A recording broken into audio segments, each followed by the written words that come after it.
Okay, so my petition is about improving education on the Isle of Man for children with dyslexia.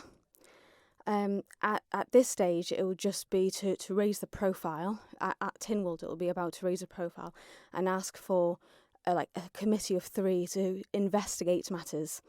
And after that, my petition is going to get picked up by an MHK, and he's going to help represent me and represent the campaign in the courts in 2020 in October. And from then, we're going to be very specific in what we're asking the Isle of Man government to do. And from there, it will be asking the Isle of Man to sign the Made by Dyslexia Pledge and to follow Gibraltar's lead.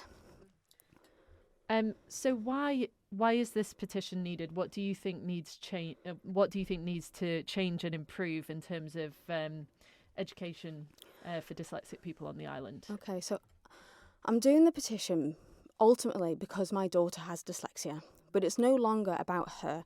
It's about helping all the children on the Isle of Man and changing, helping our community, so making a difference from a much more local perspective. And what needs to change is, I want to first reiterate that this is absolutely not about teachers not doing their jobs correctly. I want to send the message to say that actually I think teachers are doing the very best that they can, using the time, resources and funds that they're given. And I feel like the barriers are more at a higher level.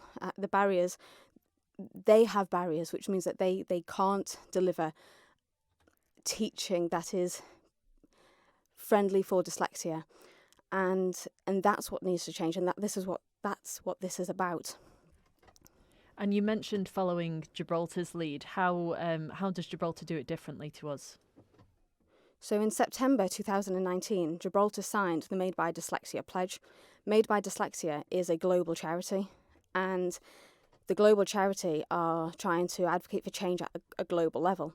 And the pledge is all about valuing dyslexic strengths, which is, people, I think there was a study that said only 3% of the population understand dyslexic strengths, and only 9% of schools understand dyslexic strengths. So you can see that it's really forgotten about, and it's only the weaknesses that are picked up on.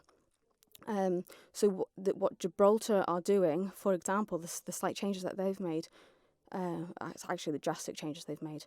They're screening all children at age 5 or 6, and they're screening them every 2 years for 6 years to make sure that no child is left unidentified. And this is important because people can be completely left behind, maybe only picked up at university or not at all. Their long-term goal is for all of their schools in Gibraltar to be British Dyslexia Association certified, which is basically the gold standard award for supporting dyslexia in education.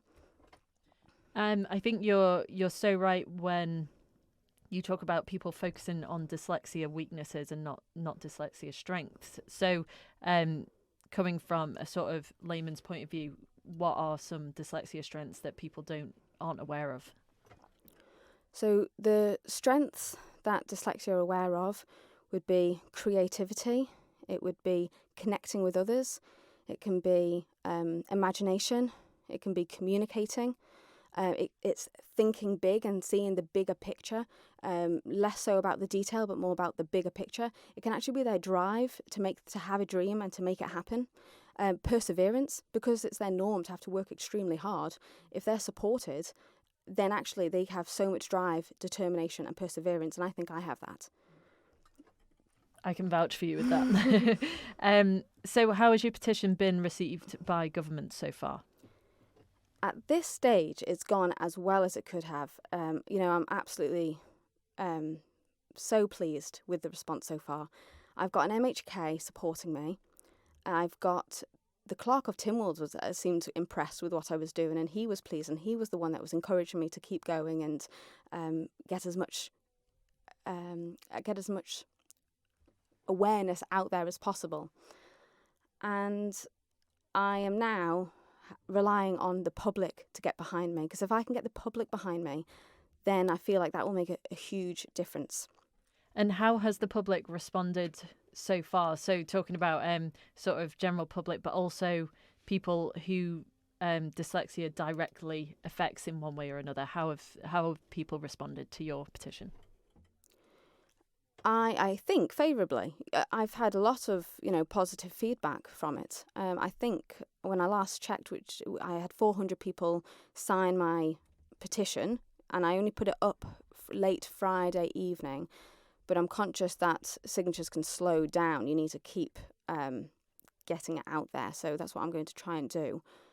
I am going to try and contact global charities to try and get my petition kind of out there, and the global charities help me. Because it's not just a local problem, it's a national problem and a global problem too.